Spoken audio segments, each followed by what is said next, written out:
ایک صحابی تھے جوان 12-14 سال عمر, عشق لگا سی کھیڑا کھیڑ دی میں. 12-14 سال عمر تو ہر وقت حضور کے پاس رہتے تھے. صحابہ کہتے ہیں ہم نے سوچا ہر وقت ہی رہتا ہے.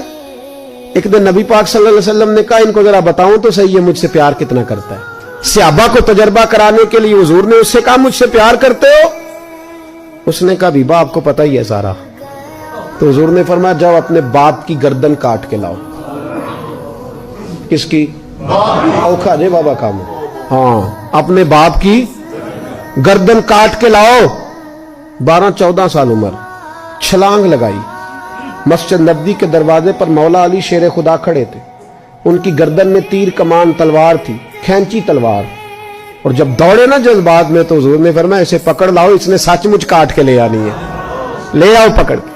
عاشق نزاکت جانتے ہیں. حضرت طلحہ بن برا بیمار ہو گئے. بیمار, دن میں 2 دفعہ میرے نبی تیمارداری کرنے جاتے. 2 دفعہ. اللہ کرے وہ بیماری میں ہی آ جائے. چر ہویا میں تر لے لیندیاں کدی موڑ میرے ول واگاں, خواب میری وچ ایک بار جاویں میں ساری عمر نہ جاگاں. نبی پاک صلی اللہ علیہ وسلم 2 دفعہ تیمارداری کرنے جاتے. 2 دفعہ دن, 2 دفعہ حضور پتہ لے. ایک دن حضور شام کو گئے, ان کا ماتھا چوما تو حضور کی آنکھوں میں آنسو آ گئے. پھر میرے حبیب پاک نے ان کے والد کو کونے میں بلایا, کوئی بات کہی, باپ بھی رونے لگے. حضور نے پھر پیار کیا, چلے گئے.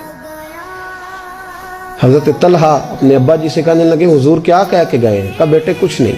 کہا نہیں مجھے بتائیں. کچھ نہیں, رشتہ ہی بڑا نازک, نہیں بتائیں.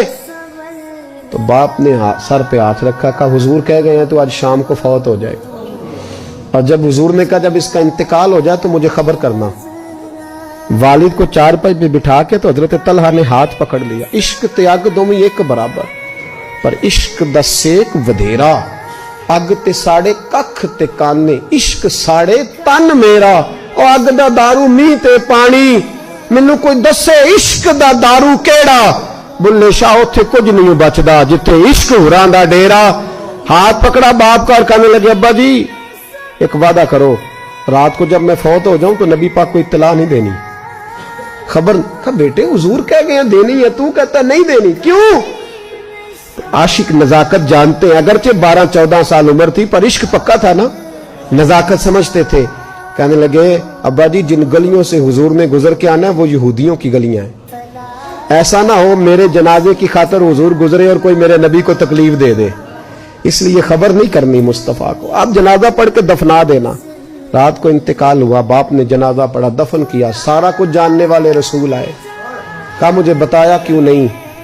عرض کی محبوبہ.